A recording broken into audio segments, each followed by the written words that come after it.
আমি যে মাতাল হাওয়ারি মতো হয়ে যেতে যেতে পায়ে পায়ে গেছি জড়িয়ে। আমি যে মাতাল হাওয়ারি মতো হয়ে যেতে যেতে পায়ে পায়ে গেছি জড়িয়ে।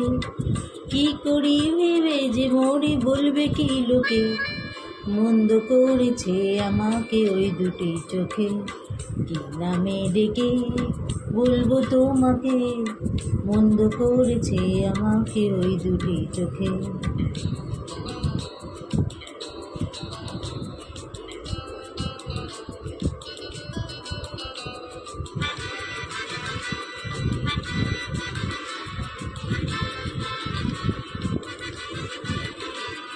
পালাতে পারিনি আমি যে দিশাহারা, দুটি চোখ যেন আমায় দিচ্ছে পাহারা।